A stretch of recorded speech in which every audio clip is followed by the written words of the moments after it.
to take that first map win. We know just how important that first map can be, and we know just how cheesy that Mage can be.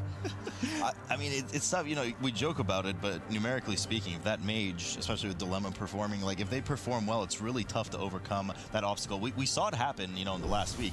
Rich, I don't even want to hear it from personal experience. I'm just going to say it's not easy being cheesy. So this Mage is going to have some very hard work here. Fair enough. Both teams right away, of course, opting to use their Invis pot, getting right to that first boss. A lot of the nasty trash that you really don't want to deal with, Jack. And I'm not talking about what's in your kitchen. It takes a ton. There's lots of mobs that add 75%, you know, resistance buffs. You got to interrupt heals. It's just a mess to deal with. Both teams getting right up to the Amalgam of Souls. Well, fresh out the kitchen here, Dark Slash is going into Amalgam of Souls. There's Parse Culture not far behind them. They are, of course, engaging with that Forgotten Spirit off to the side there, giving that a little bit extra Sephuz proc, a little bit extra cleave damage maybe to be able to get that down. You are seeing Dilemma going down immediately due to, of course, the scythe that comes out from the boss there. They're getting that quick battle res onto him, so it won't be a huge deal, but besides just losing out on that Bloodlust timing, so they might be a little bit behind there, but you really hate to see it so early on. I mean, it's not a huge deal right now, kind of by the numbers and the start of the dungeon, but it's something that really could punish them later, needing that battle, as we know how dangerous, you know, Illusonic could be, and, you know, with one-shot mechanics. They do have the advantage, of course, of the Mage. Another death going down on the side of Parse Culture. They get that battle res up immediately on the Windwalker. I'm not really sure what's going on. Not the most dangerous boss in the world. We typically don't see almost any deaths, amongst all the regional that we've seen. So both teams incurring a death here. Perhaps a bit of a brain fart, if you will, on their side. Nonetheless, they do have those battle reses to use, and they get the players up right away. Well, at least, you know, at this point, they're at equal footing where they're equal boss percentage, basically, and equal in terms of lacking that battle res there. So at this point, yeah, it won't be too big of a deal, but will interesting to see going forward if there are going to be any deaths where they're going to be able to need that extra battle res or be able to kind of lean on that. I'm more worried about Parse Culture in particular, because Dark Slashers can just use their Mage to be able to obliterate trash and bosses and things like that, but Parse Culture, because they are not running with one, are going to have to engage with those bosses and trash much longer and be at greater risk. And they have that poor Windwalker, which we know is very susceptible to some of that cleave splash damage with the trash coming up before the second boss. We'll talk about that in a bit. Both teams now at 44% equal footing. We have entered the second phase where 8 spirits will spawn around the side of the room. One of them does get rooted on the side of Parse Culture, allowing this phase to kind of artificially extend to 15%, where the boss will then force the transition back into phase 1 with a huge hit on the team. Players will definitely need to make sure they have some kind of defensive or CD active, or else they'll have another death, and this time they won't have that battle res to back them up, Jack. They won't have that battle res, and we're also on Tyrannical, so having those extra deaths, for example, when you are on bosses that just have so much HP to them,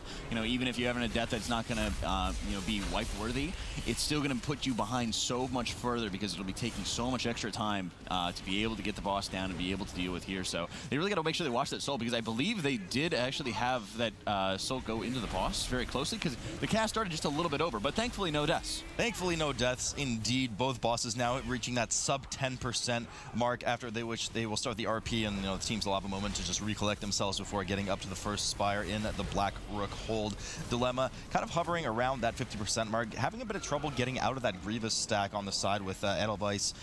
I mean, that Grievous does stack up to 5. You have to get that player above 90% HP to get rid of that increasing dot damage. The bosses do fall on both sides, both teams, excuse me, now waiting at the door, getting ready to go up. I like the decision by Edelweiss not to really put that much healing out onto Dilemma there. A lot of times what you will be running with is, you know, when you're running with Rejuve, Germination, be able to actually, you know, have the multiple Rejuve stacked onto one target, you get into the situation where having double Rejuves on a target just kind of stabilizes the target. They don't actually heal up the rest of the Grievous damage that'll require Cultivation or, you know, any regrow spam or anything like that to be able to clear it out. So at that point, you know, once you say, oh, I know that they're stabilized in HP, there shouldn't be anything else to hit to deal damage to them, I'm just going to keep on tunneling damage. That's a pretty nice spot to be at on a boss like that.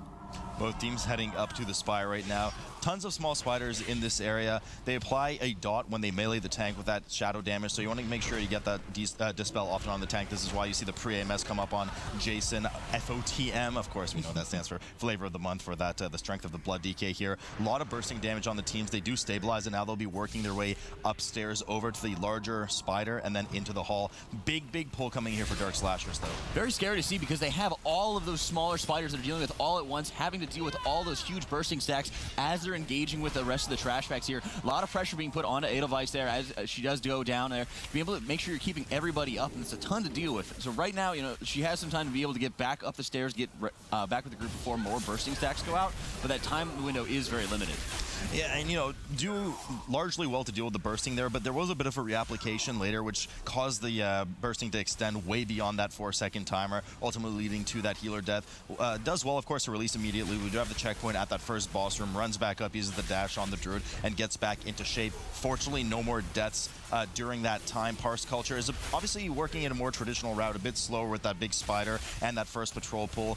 Once they stabilize here for Dark Slashes on the left side of the screen, we do expect that we're going to see that huge Mage pump up damage and then absolutely obliterating the hallway here. Yeah, I mean, as you see, they're kind of clearing out the rest of it. Parse Culture is still kind of working their way up to the stairs here. They haven't quite engaged the pull yet. So even before we even have any Mage tricks coming into play here, Dark Slashers is looking like they're having, you know, a nice steady lead ahead of them. And they did an excellent job, of course, to be able to deal as much damage as possible before the champion's shout goes out, because that does provide additional HP based off of the current HP under the target. So the lower that they're able to get them before the shout does go out, the easier it's going to be able to eliminate those mobs quickly. So a huge pull coming in here for Parse Culture. The entire hallway. We do banish the elemental on the side from the Warlock, as we saw earlier. The DK dips really low right away. We have that Purg proc, and the Windwalker fortunately gets away as well. The cat does get control undead cast on it by the DK, so they won't be feline all over the place, getting too much damage out. But Dark Slashers is just now buffing up Dilemma, getting ready for the big pull in the hall, where he will essentially just 5-shot everything in the hall if done properly. Parse Culture, LOSing, line of sighting everything around the corner, cleaning up the rest of the hallway, nothing too sloppy there, and getting ready for Shamalama Ding Dong. Yeah, you're seeing here, Rev's, the important part is going to be the positioning right here. You want to be able to make sure that all those ads are in close together. Edelweiss does an excellent job waiting for the Mage's cast to be complete, knocking it forward with the Typhoon. That way, Dilemma's able to get in close enough to be able to actually continue the spell stealing that will be going on there. Great job in terms of the healing, being able to keep everybody topped off, even when, of course, you are having to deal with that cat. So the positioning there is strong. The healing is strong to make sure everyone's staying topped off here. They need to really watch Dilemma for that last tick. They do take care of him very well, and he's able to get that evocate, and he's able to completely reset his mana pool, get it back on top, and be able to continue on dealing this damage. Yeah, so even though Parse Culture kind of dealt with this whole hallway faster, theoretically speaking, than Dark Slashers, the real advantage outside of the bosses is going to come here with the Commander coming down. Parse Culture is still working on it, but Dilemma's just going to start ramping up that damage and deleting most of this pack and opening the door for the last trash pack before Ilisana, the second boss of the dungeon. But Parse Culture really not so far behind. Both teams at 2 deaths a pop, so no advantage for either side there. But the real advantage, Jack, as we always know, I mean, we've seen this a ton now during the tournament, is going to come with that boss damage if done properly. I thought it was going to be the friendship we made along the way, but I'll go with that as well. Not the boss damage. The boss damage you are able to have, you know, in a lot of ways it does put you, you know, at so much less of a risk towards, you know, so much of the damage that goes out here. 23 on Tyrannical, when you're not having, you know, Void or baseline onto your gear, things like that can be so impactful to, you know, how much damage you'd be taking from Ilisana, from Smash Fight, and even from Dentalian next at the very end of this instance. So these bosses have tons of HP, but when you're able to, you know, take that extra time to do the ramp up there, it does provide some considerable advantages. And Parse Culture so far has been doing an excellent job to be able to kind of clear trash at fairly equal rates as Dark Slashers. But at this point, as they're about to be engaging with the boss, they really need to get up quickly and get that head start, because if Dark Slashers has the time to be able to ramp up, they're going to obliterate her. Parse Culture is slightly ahead now as they're starting to, or finishing rather with this trash pack, starting to finish it, as I was going to say. Cast getting quite low there, making sure to not let too much of that damage get out of hand, but Feral Dog going down here. They don't have the battle res active, so they're going to have to finish this trash off by themselves and then get the res from the Windwalker. So a bit of time lost here on top of the 5 seconds, of course, for the death penalty, allowing, I was just saying actually they're slightly ahead, but they really kind of just negated their lead here as Dark Slashers finishes off the trash and as well moves to Ilisana. Now, we're going to see a pretty big buff period where, you know, we're going to have Dilemma sit there and get ready to buff and steal all the stacks and then just do a ton of damage to Ilisana, but Parse Culture is looking to pull it as soon as they can here. And they really need to be able to kind of, you know, establish a strong lead going forward with this. We've seen a couple times, you know, from this Mage trick where, you know, even if we saw Method NA, for example, staying ahead of the game or pulling the boss earlier, but when they're not able to have a Mage, you know, Lemon's able to turn around the corner and be able to just deal so much damage to this boss and really start catching up. So at this point, Parse Culture's got to know, you know, the different timings from especially Europe regions. It has to be confident enough to say, we don't need a Mage for this, we don't need a Mage for this series, we will just be able to kind of pull ahead.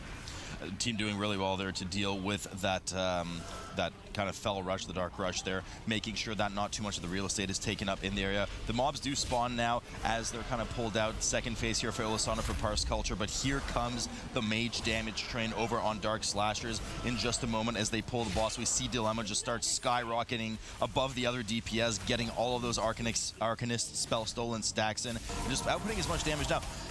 To be fair, the peak that we've seen from some of the mages doing this trick is in the 20 to 25 mil range. I don't think Dilemma actually passed 18 mil there, so whilst it was a huge benefit for sure, it seems that, you know, sometimes they pulled off a bit more damage than that.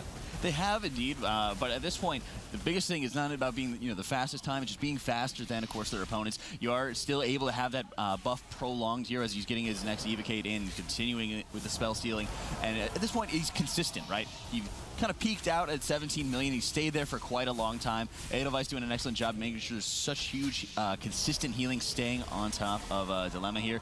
This is kind of where he starts falling off, and some of the stacks have probably fallen off at this point. But when you're at boss is dead. When you're at 15%, exactly, it doesn't matter.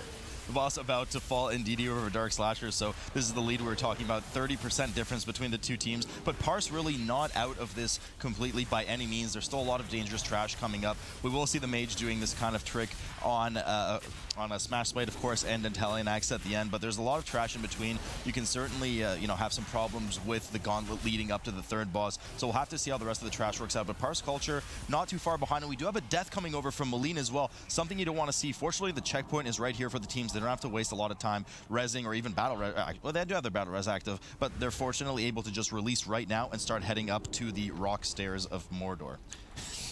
And in the nice time here, you've seen Parse Culture still at 20% left on Ilisana, but they have to actually be taken down here. And there is still more of that threat. You know, what you're seeing, I believe Malene and Glix actually did end up having to, you know, get the frontal by one of the champion ads that Ilisana spawned. So they both dealt with that full frontal, and you did see Malene going down. But like you said, when you're at that, you know, 2-3% mark, that's the area, if any time, that you would be wanting to have the death, because you're able to burn it down, you have the reset there, and Dark Slash is in great shape, and I don't think they're even having to buff up the Mage at this point. Just nuke it down. Yeah, no, we've seen a lot of the Mages kind of just skip this and they go, you know what, other DPS, you do something for once. We do see the defensive nature coming out of the tank now, starting to kite a bit, getting that 70% slow from the Death and Decay down. Don't want too much of that damage coming in, especially from the Blade Lords, which do enrage when they're lower, on top of course, the blade damage that they do. You got to interrupt that before, after the channel, but, sorry, after the cast, but before the channel starts to get too out of hand, the Brutal Assault. Otherwise, it will recast once you interrupt or grip, what have you. Doing well here to keep LOSing, line of sighting, and getting out of dodge. What I love to see, actually, was the positioning out of Rev. It was kind of a more subtle movement, but what he did is he actually hooked around the Blade Lords so that they would still cross paths with a lot of the scavenger mobs that were close by. And then when he had a little bit of an opening, he took quite a bit of damage to actually run past them, but he ran past them, put the Blade Lords back on top of the scavengers, and that adds so much to be able to have the extra cleave damage that you're going to be having. And that's the positioning that you really want to be able to have for your DPS to really make the most of it. Well, like you said, when you're letting everybody else actually start doing some damage for once. We see Rev likely wearing those that Agrimar Stride Legendary, quickly running up the stairs. I mean, those stairs have been scary for a lot of players lately. Those rocks can really hit you hard. And I'm talking about Dwayne Johnson here. I mean, there's not going to be any People's Elbow being cast, but they will kill you, stun you right outside of the match.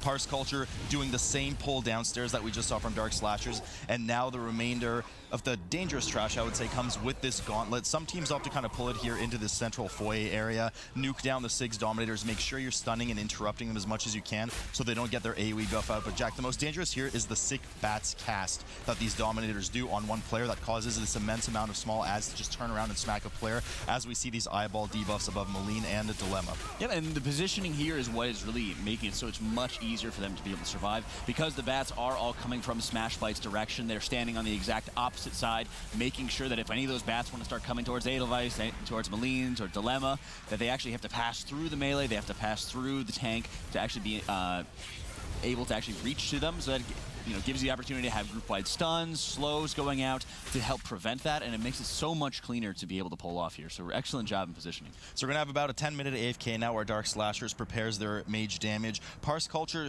doing a same pull, this time into the room rather in that central area that we saw Dark Slashers do. Having a bit of trouble, they did have a death go down, so they had to use their battle res, now up to 4 deaths on their side versus Dark Slashers 3. So another 5 seconds they're going to have to overcome. in a situation where it's already working against their favor due to the lack of a mage on their team with the strength of, with how strong they are in this dungeon. Finishing up the rest of the Dominators, which are quite large now as they've been getting a lot of those damage buff casts off, which is why you're seeing the tank be so defensive and kite away. Dark Slasher's just now prepping the Mage train to get ready to leave the station. To bring the pain. Yep, to bring the pain. Yeah, you're seeing here, they're just getting this set up here, and it's so important. A lot of the times, the Mage trick would not be nearly as effective if not for some of these sugar-crusted fish feasts to be able to quickly regen so much mana for the Mage very rapidly. And in addition, of course, to those evocates that will be going out here. So at this point, it's so important. You are seeing the Ishkar's Fellshoot emitter, I believe, going out onto the dilemma, but he still does go down here. So he does lose all of his stacks, and while they burn down 40%, of course, of the boss's HP in the course of that Bloodlust duration, that still is such a huge loss when you're losing out on the Mage's damage in the rest of the fight. Yeah, no, you're absolutely right. That's a huge loss. Half of the Bloodlust is gone. All those stacks are gone. 5 seconds on the clock. Their second battle res is gone as well. This is really the kind of break that Parse culture was hoping for. They'll have an opportunity to kind of overtake some of that time on the trash coming up. We'll have to see if they are able to kind of perform that up to par. The rest of the mechanics on this boss, since we often don't see them because the mages just one-shot them, there is a charge that goes on a player. Other players can't intercept it, and they get a debuff. That debuff increases the damage from subsequent charges by, I think, 100%, something like that. So you want to kind of split the charges between players. The tank does go down. Rev goes down right now. They don't have the battle res, and the Arcanist is now free because the Blood DK is the one that controls Undead. So this is an absolute nightmare for Dark Slashers. Full wipe coming down on that team. Parse Culture now at 50% on Smashblade. This is looking grim. They lost the mate, or they lost the caster. So if they wanted to actually go back towards it because it did reset, they need to go all the way back down 3 flights of stairs. From Ilisana's room. From Ilisana's foyer.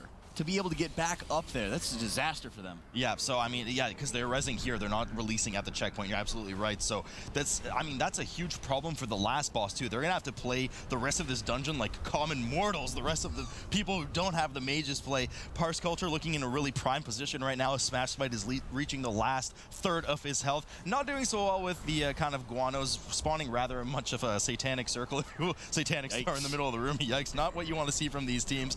But actually, it's almost perfect. The Diablo star. So they do put him in the middle of the room. Now this is dangerous particularly because once that punt comes out, which already does so much damage, it will punt you back into this kind of no-no zone, and you really don't want to be there when you have about a 5 to 10% remaining health. But the player's doing well to get to a safe space with their backs to a wall for that next smash. You're seeing for Dark Slashers, Rev is running, making a very long journey to make his way back, to actually be able to get that Arcanist back, so they could still take advantage of that buff here. And it's not quite over because you're seeing, even as we're going into... you sure? The production seems to think different as we're going full screen for Parse Culture here. But you're seeing Jason going so low here, 2%. Oh no, the tank goes down. Big Kent going down here. They're having the charge going out. They have a couple seconds left. Oh, so close.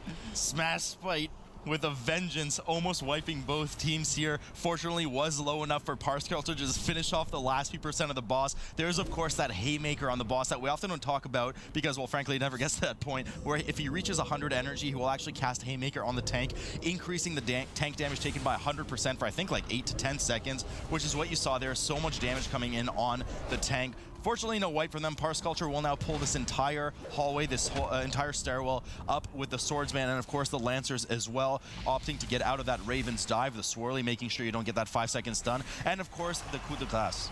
So tell me, Ted, I'm always watching out for the Raven Dive, right? But what does the Coup de Grace do? The Coup de Grace, which I believe means cup of grass in French, is something that will do a massive nuke damage on the tank if not interrupted or stunned or gripped. So the tank definitely want to have some kind of CD, especially when you're pulling the entire hall. If you have 6 of those queue up together, it could be pretty lethal. I didn't know grass was that lethal. Thank you for educating me, Ted. I appreciate it. You're welcome, Parse Culture here, moving their way back into Dentalian Axe's room here. You are seeing Feral Dog going down very rapidly. You're seeing Kent going down as well. They don't have any battle reses left available to them as they're trying to wipe out the rest of this. You might actually see the Warlock going down due to the bursting stacks here. You just see everybody so low as they're dealing with the last couple trash mobs right here. And at this point, they just have to release, run back, and be able to try to get back into this. Yeah, so they do manage to somewhat stabilize 2 of the deaths coming up. We do know that they got the checkpoint at Smashblade's room after they killed him, so everybody kind of just releases their runs back up the stairs. The last two mobs here reaching their 100% for trash, and they'll prepare here to pull Cortalos, which once you get to 20% will start the transition into Dentalian Axe, the second part of the encounter.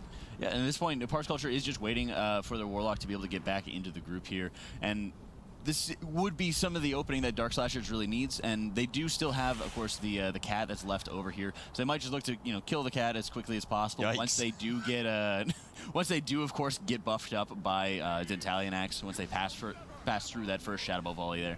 So we're seeing Dark Slashers back at Smash Sprite right now. We see the health, as it should have been the first time in their books, melting very rapidly with the Mage doing the proper buff damage. Smash Sprite down to 30% now, but Parse Culture already starting on Cortalos. As we mentioned earlier, once that 20% mark is reached, a bit of RP will start where Dentalian Axe will spawn in the middle. And Jack, as we've talked a million times, I believe you just mentioned death coming down here on Dark Slashers right now too. I mean, things are just looking bad. We have the Purg proc on the tank as well. I don't know, Jack. This is looking sloppier than the barbecue we just ate. Maybe it is a trend with the first dungeons that Dark Slashers has been encountering with, because it does seem like once they get into their flow, they have some fantastic games ahead of them. But really, this should have been their setup. Having the Mage, she's having the ability to be able to pump up their Mage to such a high level there, and while they are having fast kill times, when they had it so greedy there, where they missed out on the Arcanist because of the full team wipe there, they didn't actually have, an extra, maybe an external, maybe putting Bark out on Dilemma or something like that, or having something more powerful than just the tank spell shield emitter, is I believe what it was, because it was about 1 million or 2. Just having that complete one-shot on Dilemma really set them back so far. So Parse Culture now starting the second phase here. We do know that this is probably the most dangerous point in the fight before the players get their 300% damage, healing, and health buff. That Shadow Bolt volley that you just saw go out, all the players use as much immunity and personal CDs, even external CDs, as possible to try to survive, because if you die during that and you don't have a battle res, or you're late to take your battle res, you will not get this crucial buff for the rest of the fight, so you might as well be dead the rest of the encounter. But no problems there for Parse Culture. They do get back into it. Dentalian Axe will go down for that first Dreadlord guy phase as well. Yeah, at this point, Dark Slashers is, of course, engaging with everything all at once. Here you're seeing Rev's Purgatory. Rev does go down here. And this is kind of the desperate play that they just had to make. It's pull everything into Cortalos. And we've seen a couple teams doing this with an extremely powerful setup here. But if you're not able to, pull it off, I mean, that was just kind of the desperation play for him. We did have the Warlock go down here on Parse Culture right now, but they use that better. I mean, that was just too much grass for them to handle with all that cup of grass. But it was all right in the end. Parse Culture looking to stabilize here. They do use the battle res that's available to them with Snickle Lock as he goes down. They bring him back up, and I mean, this will be a fairly long encounter. They don't have the buff of the Mage, obviously, to be able to get a lot of that spell stealing happening during the Dreadlord's Guile transition phase, where the boss will be inaccessible for damage. But I mean, all eyes on them right now to take the series in a moment. Yeah, or take the series. Sorry, first game. Take the first game of the series. I don't predict the future. Maybe. And at this point, like you said, even though they don't actually have that Mage cheese available to them, at this point, their strategy is much less fragile than their opponents at this point, because if the Mage goes down, they lose out on all their damage. I mean, it is possible that the entire team is lactose intolerant. That's why they opted not to have the Mage cheese with them. Understandable. Yeah, it is understandable. You don't want those tummy aches during this kind of competition. Dentalian Axe now down to about 35% HP. We'll likely have one more Dreadlord's Guile phase. Stinging Swarm going out here. Didn't mention that. You do want to make sure that it's killed immediately. It does a ton of damage, scales quite highly with the different percentages as we see these keys go through. And it stuns you momentarily. So it's a big pain in the butt to have on the healer or a caster. It can spawn on the tank. That's definitely what you want to see. But you want to turn and burn that as quickly as possible. Yeah, and a lot of times you're seeing everyone running into melee to make sure that the cleave damage is going to be as high as possible there. Lust coming up for Parse Culture here to be able to start finishing off the boss. At this point, 30% left. As, of course, Dark Slashers looks like they did clear out the rest of their trash and are starting to engage with Cortalos here. Yeah, but I mean, it's unfortunately just too little too late, as Dentalian Axe is now reaching 18% for Parse Culture. They have that, the Bloodlust rolling, of course, 15%. They will likely beat it before the next Dreadlord's Guile phase, but I mean, this is just a really kind of sloppy run from both sides, Jack. It was, and like I said, because Parse Culture's entire strategy wasn't formed around that one person, if that one person dies, everyone is at risk. Nobody is able to play as aggressively or as, as harsh as they would want to when lacking on the legendaries, and that just shows, big victory here for Parse Culture. The final moments of that dungeon was nothing short of a disaster pinata. Or a dilemma, one might say. That's true. I would agree with you there. I would definitely agree with you there. But up that 2-0, or will we bring this the distance all the way to that dungeon number 3. The stakes are very high here. You don't want to be going to the loser's bracket. You want to stay in that winning side. Who is going to get the advantage? I don't know, Rich. That's why we're about to watch the game and see exactly what happens. Off the bat, we're going to expect both the DKs to control Undead on that Spirit. We're going to see a lot of the balcony being skipjack, as we usually do, and that Spirit will either be dropped in favor of allowing the players to die while the 2 healers are going to start the event, or they'll just bring it over, depending on how much of the balcony trash they kill. They'll bring it over to the Opera event and kill it during that RP. Yeah, and some of the most successful runs we've seen have been, you know, that consistent Sky Step potions to be able to get everything in together. So the tanks, of course, wait a little bit so that the Opera event can just get started here, and the announcements can get started, the invites can go out here. Then they pull everything in together to absolutely annihilate it. Of course, we are getting the sneak preview now from Dark Slasher's side that World of Warcraft will be becoming a side-scroller game, as we see the Blood DK run across that hallway, picking up all of these mobs together. We do see the Forlorn Spirit that was controlled earlier has now been dropped in favor of getting some AoE on it, killing it with the rest of the group, and then there will be running over to the Opera event, which of course has likely been started by Edelweiss at this point. Parse Culture dealing with some of the pulls on their side as well, seeing already that Purgatory proc on Jason. Yeah, and at this point, I'm not too concerned about going into the Opera event for the Purgatory proc, but a lot of times what teams have been doing is getting backstage down into the pit crew afterwards, and that could definitely be a scary area if you're not able to have Purgatory up and ready for it. So kind of scary, especially considering that it was a much smaller trash pool than they're going to be having going forward.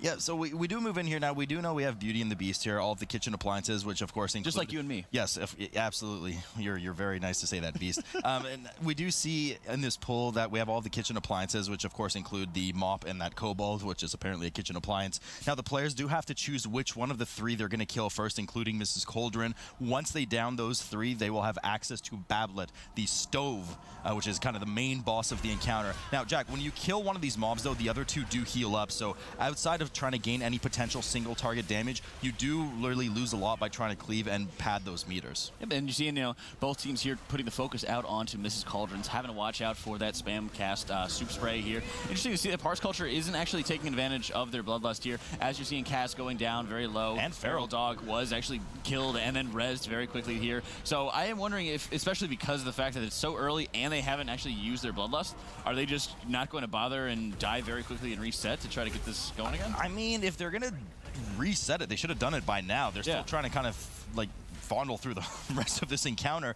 Miss Cauldron's is only going down now. They still have 2 more to deal with, plus Coggleston, which will summon those extra forks that you want to get some cleave and splash damage onto. You don't want those getting out of hand. They do get that haste buff cast from the boss, along with the tank damage taken debuff cast as well. So Parse Culture's in for a rough time right now. That does look like they're trying to finish the encounter, but Dark Slasher's just pulling more and more ahead, understandably, with that full 5-man comp going in. Luminor is now the last one that they need to work on prior to having access to Coggleston, which is currently just invulnerable to damage until those first 3 are dead. Yeah, but you're seeing Bablet was taken down second for Dark Slashers, while of course you are seeing Luminor being taken down second for Parse Culture. That's where you're seeing, you know, just the entire room getting doused in flames for Dark Slashers, you know, and at this point, a lot of it is going to be on what's going to be more annoying to your group. With Dark Slashers having that double range composition, you know, they have some opportunities to be able to kind of kite around Bablet.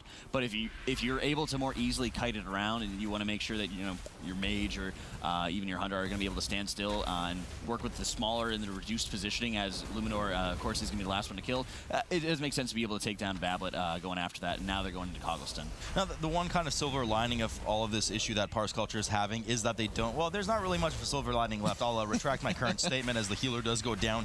Bablet and Coggleston are still needing to be killed. Honestly, at this point, if I were them, I would just wipe it up and restart on a different route, or just come back here. But I mean, this is going to take a while to kill if they even are able to pull it off. They should be able to. I mean, they do have a Warlock, the Blood DK supporting that consumption every 45 seconds, and we do know that the Leech from the Vengeance Demon, or the Havoc Demon, excuse me, can keep them afloat well. But Dark Slasher is just pulling further and further ahead now as they down the encounter. We expect to see that massive pull of the VIP backstage entrance combining with the sub or the under stage kind of trash that spawns the Firelands portals, and just having a huge huge fiesta here. Dilemma's particularly going to skyrocket in just a moment, if I'm not mistaken. Oh, and this is ideal pull, and what they're really doing is being able to get all these mobs down with, of course, the pit crew at the bottom here will kind of allow you to actually take advantage of those little spotlights that are going to be happening periodically from the backstage crew that will be offering a very large damage increase. So you are able to kind of get into there. While there is so much AoE damage going out, there is a ton of ground effects going out as you're seeing Glix is just kind of trying to keep his distance as best he can. If you're able to get a couple I-beams from a distance, if you're able to actually stay in there, it can offer a lot of damage. Like you saw, Rev did actually proc his Purgatory, so even if Parse Culture is able to get their way out of Coggleston here, they're going to try to do a similar pull. It's going to be so dangerous for them. Dilemma, of course, still having the same buff from the previous dungeon carried over. No, I'm just kidding. Just doing a ton of damage. I mean, we know the kind of AoE burst damage that Fire Mages can output, and Dilemma just showing just how strong they are here. Getting ready soon to pull this entire front stage area. Likely having to kite for a bit, but first we're going to have to deal with Ursher right now. Now, you have to turn around for this flashlight effect, otherwise it'll do double damage to you, and also, more importantly, disorient you. Dilemma gets hit quite hard there. I'm not sure if that's just because he didn't turn around, but he does almost die, dipping sub 10%. They do handle these first two Ushers, likely waiting for some of the cooldowns to come up before pulling that entire large stage area. Maybe they won't even pull it, but most teams usually do pull that front area. And most of the time it will be that easier trash percentage that they're able to kind of deal with here. It does look like Parse Culture did have their full wipe at the very end of course, the Opera event here. So at this point, it looks like they are just going to be heading back and going all the way back to the Opera event here. So 6 deaths on the board, no bosses down, and they're so far behind at this point. Yeah, this is going to be an absolute nightmare. And this isn't even one of those typical wipes that we see after you finish the Opera event and then you wipe and you go, okay, you know what, let's go left this time. We'll head over to Morose and kind of rework our strategy. They do have to get back there. They already did this. I mean, it's a nightmare for them. We'll have to keep an eye on what they do exactly, but they are getting over back to the Opera event whilst Dark Slashers on the left side is just kind of chewing through this Usher trash and getting ready to move either to the left or right. Depends if they want to do Maiden first or Morose first. We've seen either strat come out of teams here at the tournament. Yeah, and at this point, I think they're just pulling the Ushers in with the audience here because they were waiting to have all of their cooldowns back here. It makes sense for them to make sure they're getting everything in on top of each other, even those extra Ushers, to be able to kind of deal with all of that en masse. And at this point, like I said, you just got to make sure you're watching out for those flashlights that will be coming out and make very short work of it from the main. Those are large numbers from Dilemma coming on the board right now. 62 mil DPS, not HPS. 62 mil HPS. HPS? Where? Yeah, I mean, that's just amazing. Oh, no, Jack. Just no. There's no point seeing that Blood DK performance. They do start moving over towards Maiden's Hall, it looks like. I expect after this pull, they'll likely pull the entire hall and line of sight around one of the pillars or corners in Maiden's room to allow a lot of those casting mobs and even just range mobs. There are some scouts there to just kind of filter into the room so that they can, once again, AoE everything down with some of that supreme damage coming in, especially from the Fire Mage. Yeah, and Parse Culture on the other side finally taking advantage of their Bloodlust here, getting Mrs. Cauldrons down here. They have everybody up. They have access to everybody here. So very weird, again, like I said, they didn't opt to use their Bloodlust on the pull there, and then the pull basically just went downhill from there. It's almost like they knew they were going to wipe, and yeah. It's like, let's not use our Bloodlust just in case, but I don't know, this is weird. Very odd to see. I just don't have anything else to say. It's just weird. You hate to see it here. And as, of course, Dark Slashers is probably waiting on their potions, being able to get the Sky Steps so they can actually drag everything into Maiden's room here. And the same thing like you said, you want to be able to see the line of sight start coming in. You want to be able to actually get everything in together here. That way it'll be so much easier to be able to not only neutralize, and actually everybody else had to wait quite a bit of time to be able to get their Sky Step potions here. Always important to watch, of course, where the frontals are going to be coming out from a lot of these guards here, because they do have, like I said, those huge shield slams that are going to be coming out that will be dealing tons of damage here. And it looks like they are opting to pull Maiden in with it, but they probably are going to end up resetting. Yeah, it looks like they're going for a reset just to kind of... Either somebody accidentally pulled it, or looks like they're just trying to pre-position around the room once she respawns. But in just a moment here, the trash will be going down, and it's going to be Maiden in just a moment. Now, a few mechanics on this boss, of course, the main ones being the Consecrate. 2 Consecrates come down per full rotation cycle after she will cast the Mass Repentance, and the players will need to break out of that Repentance by any source of damage, usually dipping into that Consecrate, getting the dot on them, and then trying to break through her shield in order to interrupt her Holy Wrath. That will one-shot the group, of course, if not interrupted. Otherwise, Jack, just making sure that the melee spread out around the boss as to not cleave too much of that chaining damage, and the tank needs to have that Holy Bolt interrupted.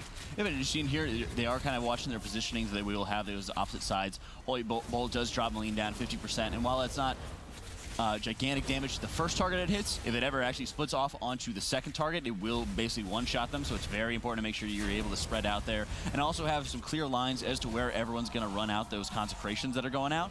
You're seeing Parse Culture finally taking down the Opera event here, and now they're going to be able to get themselves set up to be able to actually get some trash going on. Apparently they didn't know that they could actually just unplug Coggleston from the wall and finish the encounter immediately. Nonetheless, they try to go through the hard direction, and we'll see them a bit later as we get into the full screen here for Maiden of Virtue and Dark Slashes right now, dealing well with all the mechanics so far. They haven't had they're getting it right now. So here's the Mass Repentance. You see all the players dip into that consecration on the ground. We should have the breakout in just a moment, and they will have to chew through this shield. Shouldn't be too tough to do in this fortified setting, and want to wait until, okay, maybe they don't, but usually you want to wait until the last second to get that Holy Wrath interrupt, because it just delays all of her phases and all the mechanics that she puts out. You get free damage uptime. You know, it might have just been an Arcane Torrent here, so thankfully, you know, in the future that won't be a problem for them to worry about. But like you said, they will have the Mass Repentance going out. Yikes. Right immediately afterwards. She will have a very quick cast of the Holy Bulwark that will put the big shield on her, and then she will have that mass AoE effect to be able to wipe out the entire party there. So having that cast sequence is always very important, you know, to make sure that you're able to have the damage to be able to break yourself out of it. And at that point, it will just be all on burning the shield down, being able to push the face. Yeah, I mean, the real dream here is to try and kill her before she gets her second shield. It's just such a long sequence when she gets that shield, and you have to deal with the entire Mass Repentance again. So she's starting to hit her. Well, actually, we do see the turtle come up from Malene there. Does well to not have to get back into that Consecrate and just start dishing out damage right away. Unfortunately, they don't beat that second phase, but with how far ahead they are, might as well play it safe and not too risky. There's just no point throwing this match right now for them. Yeah, at this point, they have 0 deaths on the board. This has been, you know, their comfort pick. This is, you know, their counter pick here. And it's also important to note that, you know, they are able to make sure they're going through this confidently and being able to actually get some good times going on here, because we've seen this. I mean, it also kind of looks a lot like their Nels Lair, where they were setting up extremely strong times and very strong pulls on their counter picks here. And while they did drop to their first map here, this is what you want to be able to have out of your counter picks, especially because, you know, they actually haven't lost any series yet. You know, so if they're going into, say, a lower bracket, they'd still be able to have this option as a strong counter pick. Right, you are, Jack. We're going to see a big pull coming out here as the speed pod comes, or excuse me, the Sky Step potion comes up from the tank. Rev pulling all of Morosa's hallway. Now, a lot of these guests are going to melt immediately, but there are 3. Did he pull 3 or just 2 of them? Looks like there's only 2 Arcane Wardens here, these blueberries that we often call them. You want to make sure that those circles don't explode on the players. They don't deal too much damage. It's really the swirlies they put on the ground that are particularly dangerous. So there we see the last Warden being picked up. You really wish somebody would have tagged it for him so that they could get the effective cleave on it too. Now they're going to waste a few precious seconds of damage having to deal with that high health Warden that came in whilst the other ones were at 30%. Yeah, and contrary to popular belief, those swirlies on the ground do not cover you in blueberry at all. Just aching amounts of damage here as they're taking down, like you mentioned, you know, that last Warden, and it really does show whenever you're able to get everything in together how much more even that trash percentage will be. But at this point, he's able to kind of pull a couple of the extra mobs here, take out some of the extra guests, and continue kind of getting that cleave damage going out here. We've seen some extremely risky pulls where all of those Wardens start going out, and as long as you're able to dodge everything on the ground, the rest of the damage can be minimal, but it's so easy to kind of get lost, especially when you're trying to navigate yourself around these tables, which can really slow you down. So Dark Slashers, we're seeing that Control Undead come on that Skeletal Waiter coming in, and it looks like they're actually going to be heading over to Adaman first, or at least doing a larger pull. No, they're just getting some extra trash in this room, but it looks like they're already kind of rearing up to go over to that stable area and get ready for everyone's favorite horse rider boss, Adaman. Yeah, at this point, you know, also waiting for their cooldowns, being able to take down some of the more easy trash to be able to deal with here. We've seen some extremely large pulls going into Adaman's room, because of course, if you do end up pulling Adaman, you pull all the surrounding trash in with it. We've seen very mixed results going into that. It will be interesting to see, because this is their safety pick. We've seen incredibly aggressive pulls out of them from Nels Lair, pulling everything up to Ularog. So while they're getting the rest of this down, looks like they're going to be going on back to Morose once they actually have all their cooldowns available here. It will be interesting to see if they go on to Adaman, if they're going to end up pulling huge parts of the room or even all of it. It looks like they're getting back into Morose's room right now. They do pick up a couple of traps. Now, Morose and his dinner guests are buffed for every dinner guest within range, so oftentimes you will see teams, you know, crowd control. Some of them we do see one going up on Druger there, and probably another one coming up in a moment on Darius. Those are the 2 that throw out one throws out a whirlwind weapon and the other just whirlwind, so it really kind of a pain in the butt for the melee. Millstripe's in there too. You want to make sure you're interrupting her mana drain, especially when it comes up. The most dangerous though probably being Ference. Ference does have that huge holy frontal. We see that going down on the side there. You can actually disrupt it by moving him with a grip or a punt. Actually, I think it's just a, is it a grip too? I know a punt works. A grip or punt, yeah. So anything that will displace him will work in terms of interrupting that, but I mean, they just pop their Bloodlust and absolutely chew through those two mobs. And at that point, that's really what you want to be able to see, is be able to get these down as rapidly as possible, so you don't have to actually end up dealing with it. You're going to be having those the whirlwinds that are going to be, the axes that are getting thrown out over the course of the room, which usually aren't going to be too difficult, as long, of course, as you're seeing, you know, Edelweiss and Dilemma keeping their distance there, making sure they're able to kind of watch out for it here.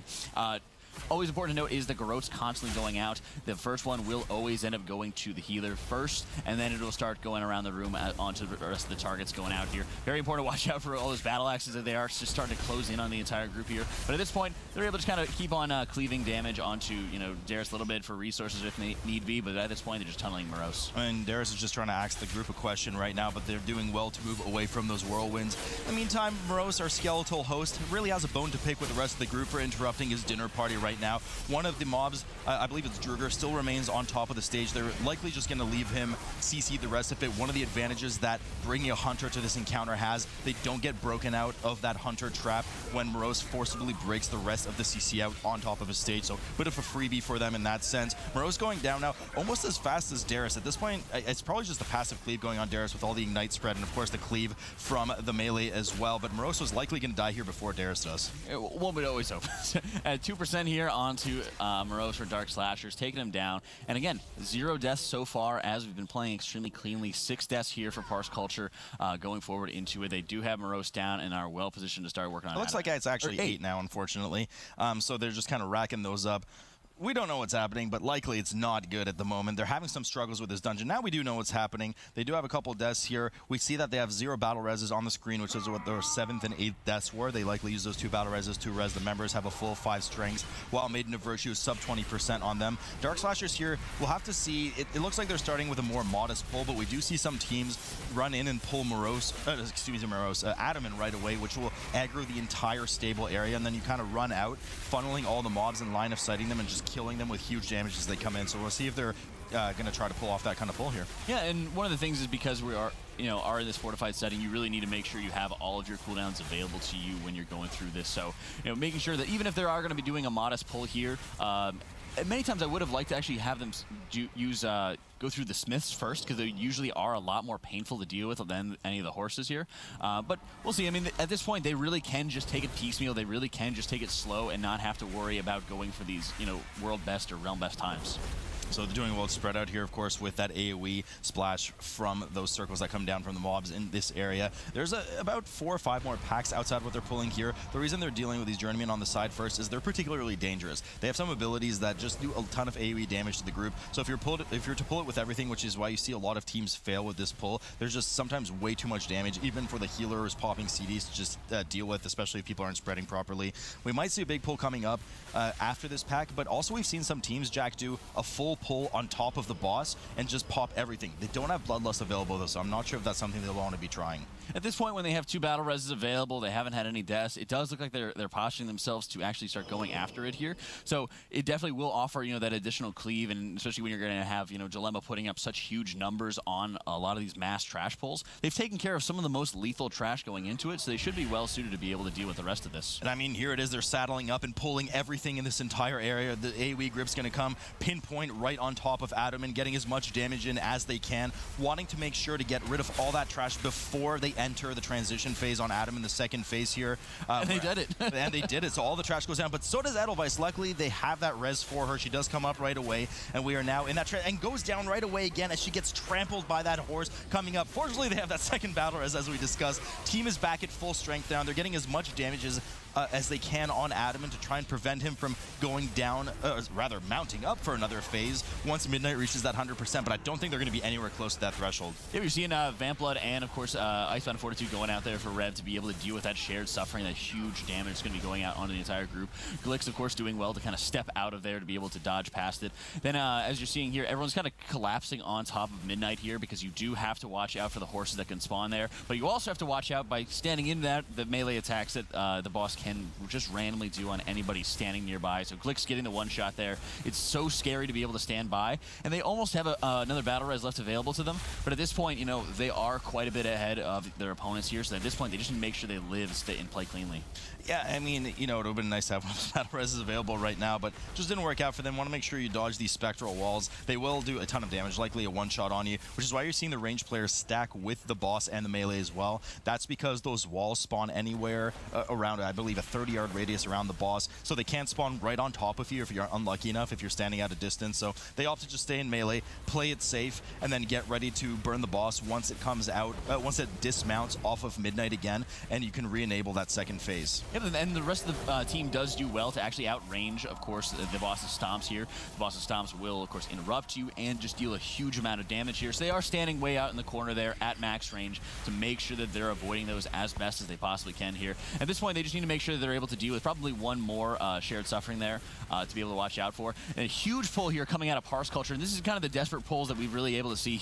So many volcanics coming out of the ground here as they're pulling everything in together. This is the pull they need to be able to actually get back into the game here. But they actually didn't even use battle res, and you're seeing actually just a full team wipe here as everyone just gets obliterated. I mean, you know, they had to. We talked about this earlier. You kind of have to have these YOLO or whatever the kids say these days pulls, and it just didn't work out for them. And the tank can stay alive for a while through this kind of damage, but eventually they will fall too. And I mean, just to no avail, the tank can stay alive for really no reason at this point. It looks like Dark Slashers will easily be able to take this match, as Adamin has been downed and Midnight has that 100% increased damage taken and dealt debuff or buff active on them, and they're just going to clean up the series and clean up the game rather and tie the series at 1 apiece, Rich. It's lights out for Midnight, and like you said, Sloot, you're right. The kids, they still do say YOLO, YOLO indeed, but the thing is there is only going to be one map left in this series that is going to decide who does advance in the upper portion of the bracket, but because we are already hanging out in that winner's portion of the bracket, neither of these teams have lost yet. Loser of this does not get eliminated, but instead will drop down to the lower portion of the bracket. But like we said, one match that we did not expect at all, unless you were Sloot, because Ted, you're a genius. Ah, what can I say, Rich? I appreciate that, Professor. So, Jack, like there's a trade boss here. Look at that. Oh, man. Yikes. So we're going to have, it's actually going to be interesting to see, because there's just, you know, we usually discuss, oh, well, this is what teams do right off the bat, or one of these two options. We've actually seen a slew of different skips or types of skips or time when they end up doing the skips in this first boss area. But what is for sure is that if you screw any of this up, it's, I mean, it's bad, of course, for starters, but your only checkpoint right now with this huge amount of trash leading up to the first boss is just releasing at the start of the dungeon. Yeah, and when you do have that slew of course, just big areas you have to watch out for, you are seeing, of course, the bloodlust going off. When you're in that fortified scenario, being able to deal with the mini-boss in Dual Zac is so important to be able to neutralize quickly here. You do have to deal with the Sanguine there, so there's a little bit of a delay between actually pulling Dual Zac and getting everything else in with it. And at this point, you know, Dark Slashers is just making sure they're able to kind of push Dual Zac down the room as they're clearing out all the extra trash, and able to kind of hold him as close as possible here towards you know, the walls. That way any of the shadow waves there are only going to be going out towards there and not towards just everybody all at once. And of course, we are back to Sanguini Panini right now, so you want to make sure to kind of backpedal and back it on up like a U-Haul truck. Make sure you get out of that Sanguine area, otherwise the bosses and the mobs will heal for, I believe, 3 or 5% per second, something like that. And with this mini-boss Dual Zac right now, he does kind of force cast that frontal wave, so it'd be a really bad combination to kill a mob under him as he's doing that and have some of that huge health pool restored. Yeah, and at this point, you know, because, like you said, it is that percentage, they're making sure they're just having very strong movement going out throughout the rest of this instance. And a lot of time, I believe Parse Culture had already taken care of Dual Zac here, so you know, they had a much stronger focus on that single target damage to be able to deal with it. And just now, Dark Slashers is clearing it out and being able to get the rest of the trash. And I believe they're just trying to get Edelweiss out of combat, really. Yeah, I mean, that kill felt like it took forever on Dual Zac for Dark Slashers. Both teams now at 13% apiece, no problem. As we see that Sky Step come out of Rev, goes up, grabs some of the trash with the 2 bats sitting there. Aggro's the Bat Rider as well, does need to be interrupted. There is a fear cast from this rider that players have to pay attention to, getting as much trash together as possible as Parse Culture. Oh, they actually didn't even pull, you lied to me. I did, indeed. They didn't even pull Dual Zac, but they do let him aimlessly by himself run down the hallway, not even aggro them. Really, I mean, they're just kind of, what a silly boss. What a silly boss. He just runs away. They don't even deal with it. Clever by them. And they just let him run by and resume along their day, pulling the rest of the trash. But it does come with a little bit of a timer with it, because I believe he does just completely circle all the way around. So they have a little bit of time to be able to kind of get past that. So it looks like they might just be pulling into this little cubby here, deal with all the trash, let Dual Zac actually run by, and continue doing all of their trash with these little alcoves to be able to hide from him. And this is where we find out that Dual Zac really was an Olympian at track and field. build as he tends to kind of run circles around this balcony here. We'll say, I mean, Parse Culture, this is their map pick. You know, I'm sure they practice this. They know the timings. They know exactly what's going to happen. Pretty unconventional. We usually don't see this from the teams. We also usually don't see the teams, at least in this tournament, spending so much time on this first balcony. A lot of the time you see that one pull come in, and then Jack, as you alluded to, the healer's already upstairs, rezzing on the top balcony, or we see just, you know, an invis pod coming in at latest, at least at this point, from where Dark Slashers is now for the rest of the hallway. So they're really both opting to chew through a lot of this trash, but we do see finally that stealth come in on Parse Culture's side from Feral Dog running all the way up the stairs as the rest of the team uses their invis spots and start heading up as well. Yeah, and it's interesting to see, of course, you know, the skips that they're going to start working on their way through here. And like you said, a lot of times people really try to skip through as much as possible to be able to kind of get around here. So I'm very interested in seeing, you know, how they're going to be able to deal with not only the impacts, because those imps are, of course, having to deal with the explosives there. We've seen teams be able to pull it off, but it is so dangerous because of just the density, the quantity of mobs that you do have there, spawning all kinds of explosives at once there. So it looks like, you know, maybe they will not end up actually going through there. But at this point, Dark Slash is just waiting to get the mass res up that are going to be skipping themselves just around a lot of the more lethal trash, the more annoying trash to deal with here as they're working on their way towards Agronox's room. We do have a death come in as well for Parse Culture with this pull. I mean, they pulled those 3 mobs that are kind of sitting halfway up the stairwell, which are particularly dangerous. They do have, of course, that frontal slash, just a lot of AoE damage going down, dispels that need to be done as well, and they pulled it all the way upstairs to some of the trash, combining it with the Agronox area. So we do see that death go down. Battle Res has been used as a result, but Dark Slasher still has their available as they only deal with that 3-pack solo. Yeah, and this is one of the more time-consuming packs of trash you have to deal with, is when you're going up those stairs, you do have to kind of stop, wait, deal with this trash pack, because fighting, especially the Blade Lords, when they have the Fell Slash going out on top of the stairs, can just be an absolute nightmare here. So here's where you're going to see Parse Culture really making up for a lot of that lost time here. You're able to see Feral Dog just going into bear form, get those quick Moonfires out to be able to start dealing with a lot of the explosive orbs that are going to be spawning here, getting everything in, grouped up together, being able to actually keep those interrupts coming in, of course, for the tree boss with the ground pound. Now some of this trash is particularly dangerous with these lashers as well. They do tend to kind of spawn some of the vines, and you know, that snap vines grabbing players, pulling them in slowly and doing a pretty heavy dot in the meantime, but they can run out of range and break that bond between the flowers. Parse Culture opting to respect the danger of this trash, only pulling 2 of the packs. There are another 2 on the opposite side of this kind of little garden well area before they're able to pull Agronox. Yep. So at this point, you know, Dark Slashers making sure they're kind of getting everything in together. Very good grips to be able to get, of course, the Succubus kind of away from the rest of the group here. There was quite a bit of healing going off onto the botanist there, but you are seeing another death on the side of Parse Culture on Kaz there. You need to make sure that, you know, at this point they don't have any other battle reses left available to them, so you kind of have to just stay down, because they did use the invis to kind of skip past a lot of that trash here. And like you mentioned earlier, it's such a pain when your first reset, you know, you have to make sure you're getting Agronox down, and whenever you're trying to skip past all this other trash, it really puts you in this kind of all-in situation. Parse Culture looking to kill some more of this flower trash to really chlorophyll up the rest of their trash meter right now. They are opting to hang on to that, but we see the perk prog over from Jason. Dips quite low right now, doesn't die fortunately, but a couple of them really low. I mean, a wipe here would be absolutely devastating for Parse Culture. They managed to stabilize, hopefully finish off the rest of this pack while babysitting those fell explosives. Dark Slashers looking in a prime position to embark on their journey to pull Agronox in just a moment.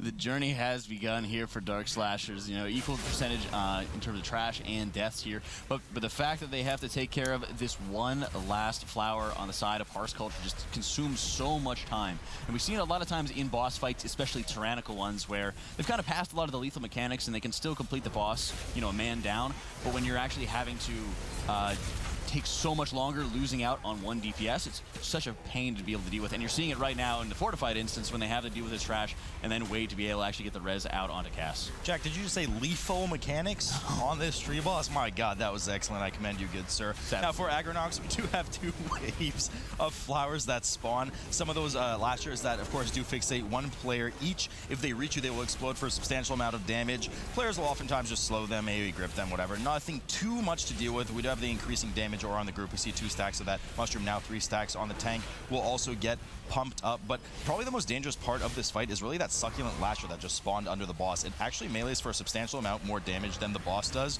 and it kind of drops some spooge on the ground, if you will, that you want to avoid. players often kind of grip it, stun it, chain CC it, however they will, to make sure they get rid of it as quickly as possible. I really don't like the positioning out of Dark Slashers right here to deal with Agronox. When you have to deal with all of those Lashers going out right here, it really makes it so much more difficult to deal with the explosive orbs that do spawn on the entire opposite side of the room here. You are seeing Parse Culture playing a lot closer against that flower bed, but they are already having one of their DPS down here, so it's going to be even harder when they don't actually have any battle reses, and they're about halfway through the boss fight. Yeah, they used their battle res earlier on just sloppiness on Trash. They had another death on Trash after that. They had to 4-man the rest of that flower, which took ages, and now they have a 52, remaining 60% actually when this happened on the boss. Once again, with 4, they can't fully wipe unless they put a pylon down. That would also probably more time than just 4-manning the rest of the boss. So this is Parse Culture's pick, and it's looking, unfortunately, pretty sloppy for them. They should be able to clean up this, hopefully we'll be able to clean up this boss, we'll see. But Dark Slasher's looking in a much better position right now as they're reaching that 15% mark on Agronox. Yeah, and even though, I wasn't too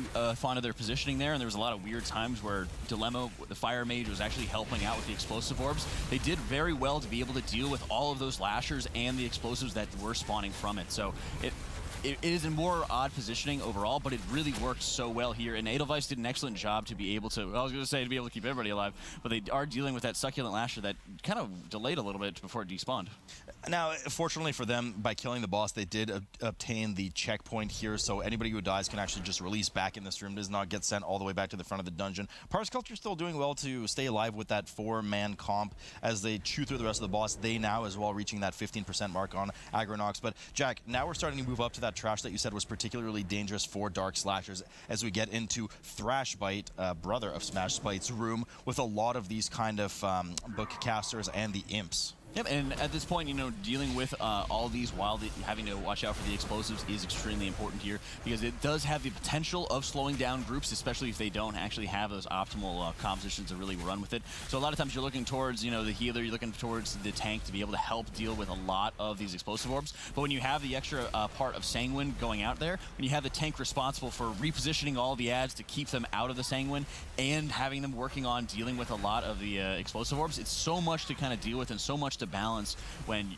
the very positioning that you're trying to go after is controlling the other mobs there. Certainly don't want those imps to stay in that Crostini for too long. We do see some nice Chaos Novas coming out of Glick as he runs over and stuns those Arcane Tomes that are casting the Arcane mobs. If they were to finish their cast, really well done by them. If you do stun them, it stops their cast, and the books are essentially useless, as they are in real life, according to you, Jack. So you make sure you get rid of all of them. Now, Rev does move into the middle of the room, pulls the double pack here, opts not to pull the 2 Scavengers or the 5 imps on the far side, just dealing with kind of taking it a bit slow. We have seen some really risky pulls from some of the teams in past weeks, pulling the entirety of this room and waiting for Gazerax solo after.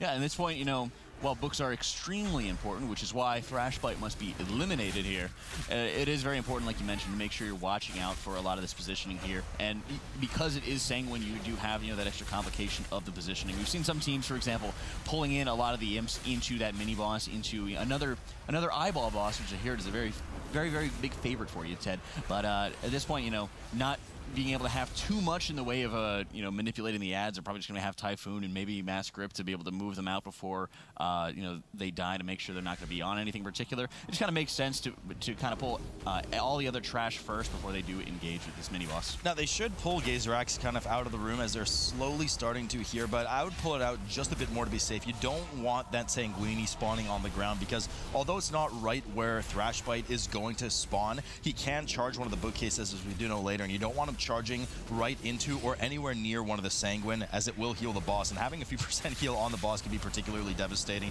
But they are starting to pull it just a bit to the side. Hopefully that won't be an issue for them. Parse Culture dealing on the right side of the screen, of course, with their first impact leading up to this room in the first place. So a fair bit behind for them, plus they have that 1 extra death on the board compared to Dark Slashers 3. Yeah, and at this point, Dark Slashers does have that sizable lead at clearing almost all of this room here. They do need to really watch out for, of course, this focused destruction that is going out. It does deal very, very large amounts of damage here. And the Trank was already used on the side of Edelweiss here. So you are seeing Malign going down. I am very surprised about the positioning, though, because Malign should be able to actually max range this going past that 40-yard mark, be able, by being in marksman spec, to be able to actually stand away from that and not get hit and take any kind of damage at all. So I'm not sure if it's just a miscommunication in terms of where the boss or the mini-boss was positioned, or just laziness maybe on his part. Rather explosive situation happening on Parse Culture's side, as some of those explosives do go on and finish off the unfortunate Windwalker Monk yet again. again. They do release and come all the way back to Agronox's room. They'll release from there. Unfortunately, didn't get one of the stun on the tomes, as we see on the right side of the screen. Things are starting to get just a bit out of hand for Parse Culture's side. The Warlock does go down as well. They're kind of desperately trying to get out of the room. They have three of those Arcane Anomalies and Gazerak pulled on the side. Looking pretty grim for them. Jason does go down. The Blood DK. Probably going to be a full team wipe there. A bit overzealous in that room, but Thrashbite starting over on Dark Slasher's side, and that Bloodlust is popped too. And it's so scary for Parse Culture, really, because even though they've wiped to those Arcane Anomalies, it still takes a long time before they die. So they have to wait to actually get the res and start waiting for them to despawn and actually have the Sanguine Puddles. While Dark Slasher is already halfway through, of course, Thrashbite. Would you say that they're halfway there? So with Thrash, don't even start with me, Jack. With Thrashbite now, we see this arrow come up, and he'll actually charge into the Sanguine. I really hope he doesn't get any percent. Edelweiss just, you know, we talked about you kind of have that trick where you can go into the bookcase, and the hitbox of the boss will oftentimes hit the bookcase prior to hitting the player, which will of course one-shot you if it hits you first, but didn't work out so well there for Edelweiss. She does go down. They use the battle res immediately to get her up. Deal with those two books, as Thrashbite is illiterate, can't read. Want to make sure he's having a good time. Those Arcane Tomes are immediately killed, and they book it back to the middle of the room and make sure they're not hanging around the outsides as not to be clipped by this whirling weapon. Yeah, and 5% here, you know, Thrashbite regaining his weapon just in time to die.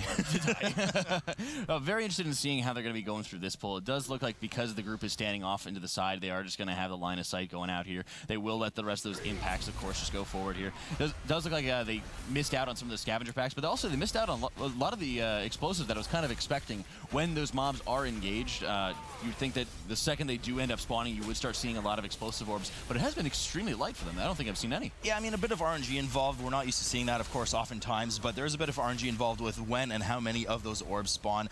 In this case, though, you already saw them kind of pre-line of sighting around the corner, so even if you had 10 of them spawn on the other side of the room, nothing too dangerous for them. Opt not to deal with the rather impressive pull that Rich hinted to earlier, blocking the imps. They don't have access to a lot of CC. We see usually, you know, Ring of Peace coming down. They, of course, have the Chaos Nova and some slows from the two of them. They have, well, actually, they have the Chaos Nova. They have Fire Strike. They have Binding. Sorry, Flame Strike and Binding. Yeah, and Binding. So they have a fair bit, but oftentimes the King and the MVP there is really that Ring of Peace, holding the mobs there, plus the AoE grip, holding the mobs there for 8 seconds.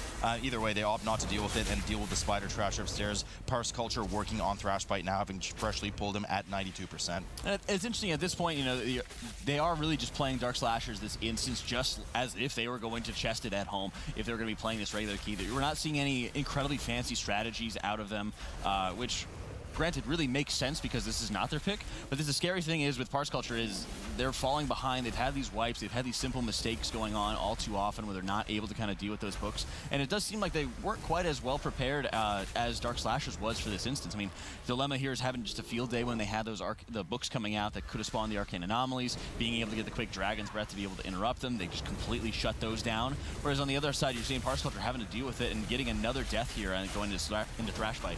And they don't have that battle res available either, so just another huge time sink. They'll be able to likely kill this boss. They have more than enough bookcases left, but it's going to take them a while. Only 4 of them alive. Dark Slashers now working on Nalasha, particularly dangerous mini-boss style mob. We see huge damage coming in from Moline right now. Actually pulls aggro on one of the spiders coming down by accident. Those do apply a rather potent and smelly, might add, dot on the tank. Now, you can dispel, as we see, of course, Edelweiss doing there, you can dispel them on the tank occasionally, but that does have an 8-second CD. Yeah, and it was actually quite scary because Edelweiss immediately dispelled Moline, so the tank in Rev actually got up to about 5 stacks, almost 6 stacks very rapidly. Caps out at 5. Oh, it does cap it out. Oh, sorry, okay. So it gets rough at 5. Yeah, so I mean, he was just yo-yoing really at that point, and as Edelweiss just trying to get that dispel off onto him. So it was just so scary. You are seeing Rev just dipping down very low, playing with fire really, as he's just kind of pooling up a huge reserve of runic power to be able to get himself topped off quickly. And funny you say that, do have a Fire Mage. Nalasha does go down, the ever so dangerous Spider Queen, as they spin around and get ready to leave this room, heading up the stairwell to the last 2 bosses. There's only a small bit of trash that you'll see them have to complete a bit later. Now, they're at 91%. There's only 4 Fellbats that remain after the 3rd boss, Domitrax, if I'm not mistaken, that definitely don't give 9% trash. They definitely do not. So at this point, they either realize it and say, hey, let's deal with the bosses, let's finish Mephistroth off, and then we'll go back into the dungeon and hunt the rest of the trash that we need.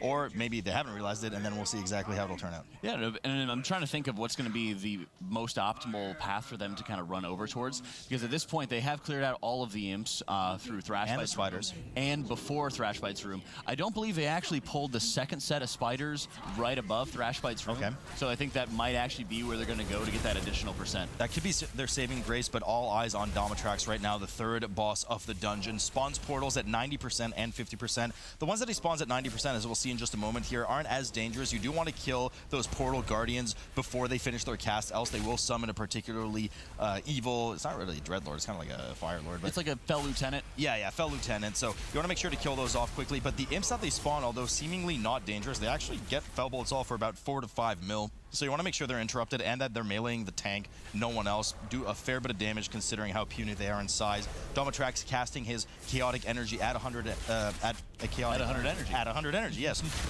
Players doing well to hide in that middle shield and getting ready for that 50% mark with the second set of portals. Yeah, and right now they're making sure they're having that strong positioning right next to, of course, the Aegis there, so that when the chaotic energy does go out, actually interesting, I think they are going to have a perfect, there it is, actually.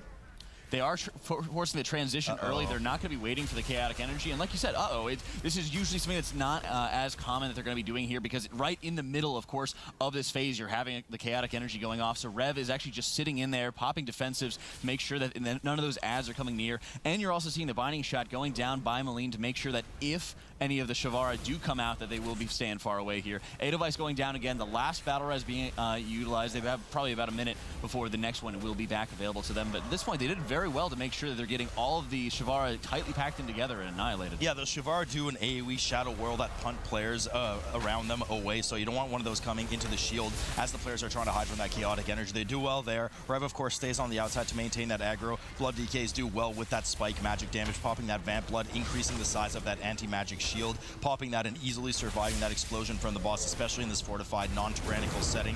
But, you know, a bit of sloppiness again. They do have that cauterized proc on Dilemma on the Fire Mage. We do see Edelweiss go down. Of course, the battle res does come up, as you said. Domitrax now 8%. They should have no problem cleaning it up with the 4 bats afterwards. Parse Culture now starting to move up the stairwell to where Dark Slashers is currently. Yeah, and at this point, Dark Slashers is a full boss ahead. They're still, Parse Culture still is just about to start the RP event. They're having the Druid running up the stairs. That way he will be able to get that going here. And then hopefully this is, you know, the moment where Dark Slashers is able to realize they're missing out on that additional trash percentage if they haven't already.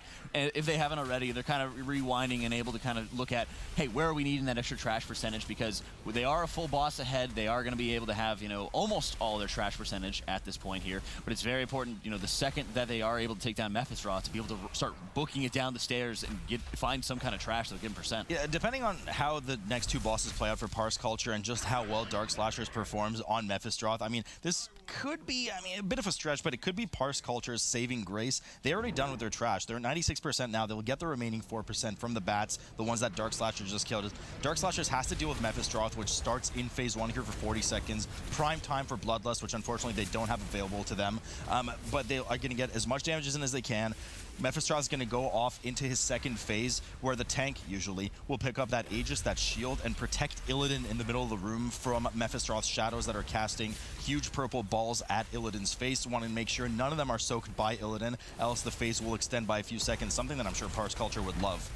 They really would, but unfortunately for them, Rev's favorite game is soccer, and he is an incredible goalie, so I do not think that's going to be too much of a problem there for him. At this point, I think it really will start going into just an attrition battle, making sure Edelweiss is just going to be able to keep everybody topped off. The burst damage that comes out from those spires is extremely high there, and that's one of the things you want to see is, you know, I'm not too interested in seeing huge damage going out for Edelweiss as she drops extremely low. They do have 1 battle res left available to them, but it's so important to make sure that they don't actually have to use that if they don't have to here. So at this point, what I'm really looking for is just strong, constant healing onto this group, making sure people are staying spread, avoiding any of the spit that comes out from the bat going overhead right there. At this point, making sure they're not extending this phase, because if they're playing it cleanly, if they're playing it correctly, they will be able to get this down and then get that final trash percentage they desperately need. Good view here from the observers as we see just how well Rev ends up playing goalie there, blocking all of those orbs onto Illidan. Mephistroth restarting phase 1, which of course is a longer version of the pull at